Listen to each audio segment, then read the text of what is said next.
tell this story jointly, so bear with us. We'll sort of switch back and forth.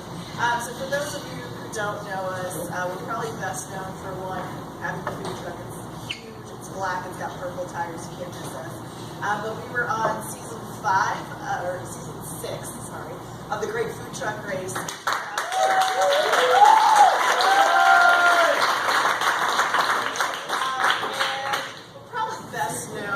During that time for blowing up in episode 1 and hogging the entire episode. So the question that we probably get the most is, one, is reality TV as weird as it kind of looks? And the answer to that is most definitely yes. It's a really odd world. Tyler Flores is all right.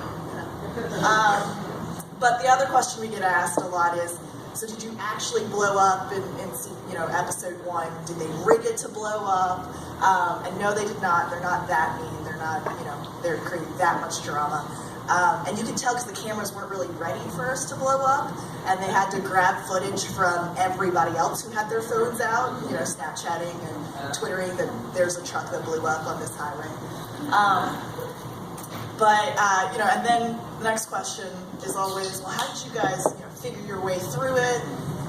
How did you guys deal with the problem? And so that's the story we're going to tell today, the one that, led to us being able to handle that situation. Because the truth is, that was not the first time that our truck has tried to kill us. So a little background, if you sort of rewind back to 2014, I quit my job. Sunni had gotten fired from a job, and we were like, fuck it. We've got a funny name for a food truck. People like our food, let's just do it. So we found this food truck. It wasn't even a food truck at this point. Truck on Craigslist for $7,000. And we're like, well, why not? Yeah, we should be able to figure this out. And it turned into the biggest DIY project ever. And we got a lot of help. We ran Kickstarter, and the community was awesome and sort of supported us through it. But the main point of that background is that it's a $7,000 truck, right? Not everything works on the truck. We actually pulled a toilet out of the truck because we didn't need it, and the person who was building it sort of had built this thing, and we're like, no. So not all the gauges worked. The temperature gauge didn't work. Can't tell how much gas is in the truck. These kinds of things, when you're first starting, you want low overhead, right? You don't fix those things immediately. So then, since none of those things worked. So this was about 3 months after we opened, and we had found our truck up, and we were on our way to Durham, the YMCA in Durham, downtown Durham, and Sophia, her seat is made of a cooler. Her safety measures is non-existent. I have a seatbelt, but she doesn't. We don't. And so whenever we drive past cops, she just ducks. And I have a horrible driving record, so let me pretend that I'm Sophia driving. Anyways, another story. So we were on our way, we made it to 147, and we started, noticing some smoke and exhaust, a little bit of, the truck was acting up, but we were right there. We were in 140, we were right there in Durham, about to see the exit, and, there was a tiny bit of relief in me. We're like, okay, well, we can make some money in case, we need to fix this truck. But Miss Diva was we nicknamed our truck because she has a flair for dramatics. She decided she had a different plan for us. So we were going about our truck maxes out about 60 miles per hour, and we were approaching our exit 12B Jackie Robinson Road, and so we were exiting about 50 miles per hour, and then I remember I'd go to change the gear because, of course, it's a manual truck because we had to buy a manual truck. I go to change the gear. All of a sudden, the truck just shuts down, and smoke starts, but then you could still hear the engine going. It was making all kinds of sounds. There was smoke raining everywhere. So I'm going to try to paint a picture for you of this exit of people who aren't familiar and people who are familiar with it. If you get off of 12B, it's a downhill. And then, so what happens when your old fleet truck breaks down and doesn't decide to turn on is your brake assist shuts down and you lose power brakes.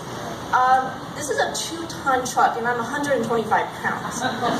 So no matter how hard I try to stomp on this brake, it wouldn't, like I couldn't budge the brakes. So we're going downhill and on the bottom of this hill is an intersection, Roxborough.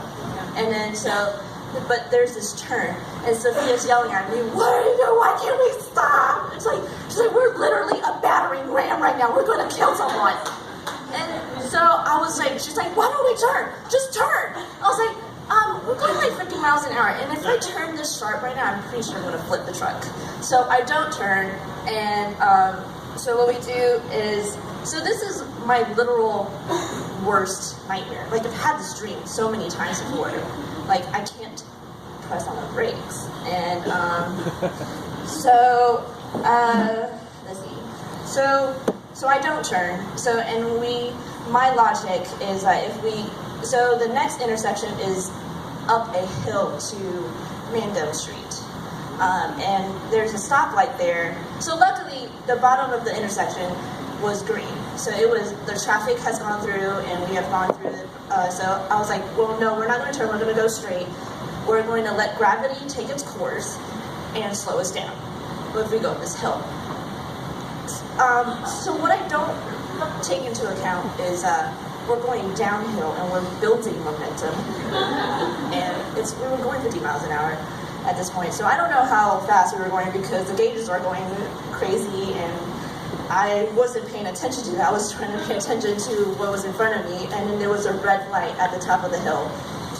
And I remember getting like super close to traffic, and I was just, at this point, I think this is when I had my life flash, because I was like, we're either gonna kill someone, or we're gonna be killed.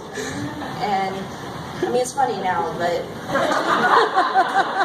during the time, it was kind of, yeah. Anyways, so at this point, I decided not to kill anybody else. If we were gonna do anything, we were just, get us killed. Sorry. And then, so I turn the truck. I go off road. I'm not sure if you guys know what I don't even know what's there right now, but it's a grass field at the time. I think right now it's fenced now. It's fenced now. Well, and then so there's like a couple of light poles, and then there's a fire hydrant, there's a bush for some reason, and then there's like a telephone pole. So I somehow, by the grace of God, I don't know how, but I missed everything but the bush. We clipped the bush. So I guess like the bump and everything had like kind of slowed down our momentum, and then we dip our nose into a one-way street, which is the South Mangum Street, and then dodge oncoming traffic by, and I'm really not like exaggerating, inches. Like we were inches away from oncoming traffic. So I mean, that was, so I guess. At this whole time, I don't have a seatbelt. I have no control. I get up at one point to gently close the door. You know, on a FedEx truck, how they have like this light? I gently close the door because in my head I'm like, well, should kind of be flying out of the truck, including me. So I can't see the mirror if the doors are closed all the way. So they're usually open anyways. And then now it's at the point, our truck right now is just like, it flies open because we put some WD-40 on it. So after that, we jumped out of the truck, and we were shaking at this point. Our truck kind of went up in smokes, and we found out later that our engine had overheated, and now we've installed a working temperature gauge on the truck. So the moral of that story is, everything happens for a reason. Even if you don't know why it's happening in the moment, a year later when you're on TV and there's cameras pointed in your face and you have a hot mic on you, you can get through the situation with a tiny bit of grace and dignity. Thank you guys.